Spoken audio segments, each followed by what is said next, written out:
I'm Sai Shivani, and I have secured All India rank 11 in this year's civil services examination.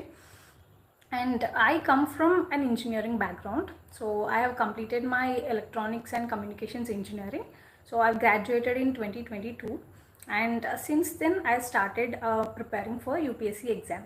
So this is my second attempt at UPSC, and I've secured this 11th rank in my second attempt. In the previous first attempt, I could not clear prelims. So this is my personal brief introduction, and I will give the credit of this exam's clearance to my parents and my teachers. And this particular ambition of becoming a civil servant was there in my brain back in my schooling days. So as and when I progressed through college and university, this particular dream became stronger, and I decided to pursue the civil services. So then I'll start by telling about the prelims preparation.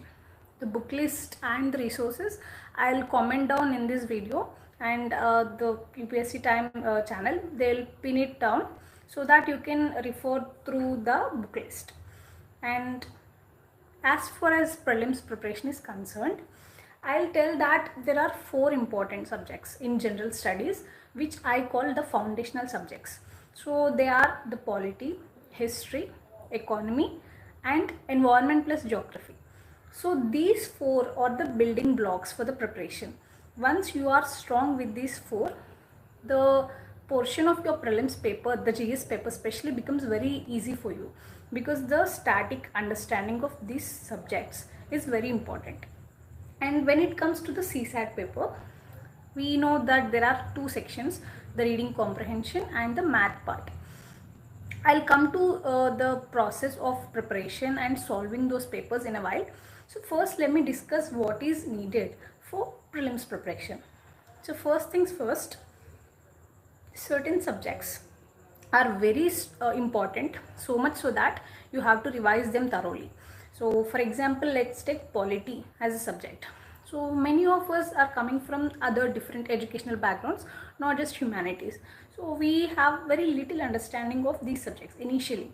But as and when we go through the preparation, we understand these subjects. It is important that we collect important data or important topics from these subjects and revise them time and again. For example, if we take polity, we have the articles, the constitutional articles, and we have the important chapters like parliament, center-state relations, and some things like miscellaneous things like the amendments. We remember a lot of these, but initially what happens is that we feel it a lot, like literally we feel that there are a lot of topics or these minute factual information to memorize. So for that, you have to break down the syllabus into different aspects. For example, I used to just note down what are all the important polity articles, constitutional articles. For example, say we know the fundamental rights and directive principles, but what are beyond them? So we have some other articles like 356, the emergency articles, and in between also we have some important articles. So I used to make one A4 size sheet, and on which I used to write all the important articles by myself. I understand that there are already certain maps and this factual data sheets that are available online, but I prefer writing it by our own selves, because in this process we not only just give it a glance, but few informations and these little factual things, they get seated in our brain. So I advise candidates to write on their own. So it is not too much, just a single page of articles. Once you write them and paste it on your wall, you can give a glance to it every day, and naturally you will be aware of many of the important polity articles. So this is something to do with the factual stuff. And there are similar things for the other subjects like the maps for geography, wherein we have the map pointing for rivers, mountains, and all of them. And also if we take the environment subject, so we have the national parks, endangered species, and wildlife sanctuaries or biosphere reserves. What are all the national parks and protected areas included in one particular biosphere reserve? So all of these important topics, you can just make maps and you can give it a glance each and every day, so that this kind of information gets seated in your brain, and this also will act as an engaging activity for you in the prelims preparation. And other than that, if I talk about the economy, the subject economy, as we know, this subject is very practical. So while you are preparing economy, make your topics or make your static very clear. And once you're clear with your static, you can solve certain questions. And here I'll recommend you to solve a book called Eco 550. So in which there are almost 500 plus MCQs on various economy topics. So once you are done with your economy syllabus, you can just practice those MCQs, and this will make your conceptual understanding far better. And there are other important subjects like geography, wherein static understanding, crystal clear understanding of topics is very clear. So accordingly, you can schedule your preparation days, and you can plan the number of hours or number of days for different subjects according to your own interest. And when it comes to CSAT, firstly, in my first attempt also, I did not clear the CSAT cutoff. So it was 66.66, I guess. So I did not clear that also. So there are certain changes that I did in my second attempt. For example, I started understanding different topics that are handpicked by the UPSC to ask in the prelims CSAT paper. For example, in 2023 ka paper, we have seen that number system questions were asked a lot, and also probability, permutations and combinations. So questions from these topics are asked more in number. So I observed that these topics are very much important. So for the 2024 attempt, I prepared these topics, and additionally I also prepared the percentages and other important topics.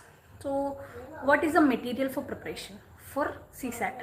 There is no absolute material, but yes, you can understand, you can identify the PYQ themes. So from each of these topics, just identify what are the PYQs given and try solving them. After you solve them, you have to make a proper sheet. So for example, I'll show you what I made. So this is one sheet wherein I have written what are the common mistakes, common traps in CSAT. Like, I'll upload it soon in my Telegram channel. So there are certain important references that I have noted in this.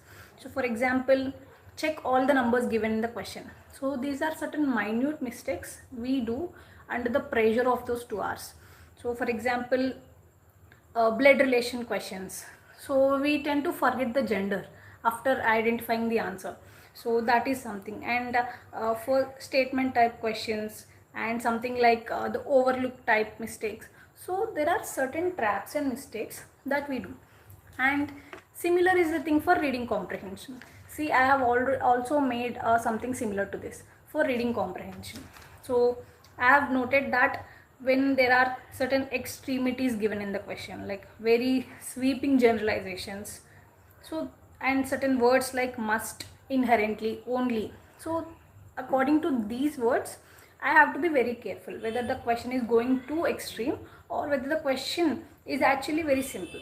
So I have to identify these, and we will learn to analyze this only when we are thorough with the PYQ practice.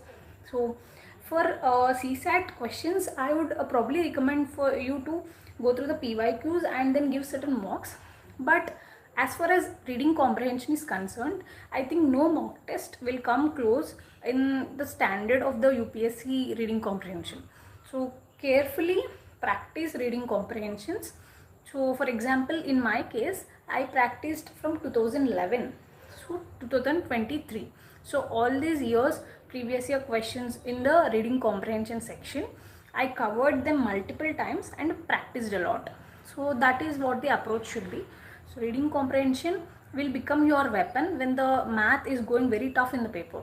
So do not stick on to one single portion in CSAT. Do not take it lightly. Give it due amount of practice. And it's fine if you come from a good math background or whatsoever, but give it a decent amount of time.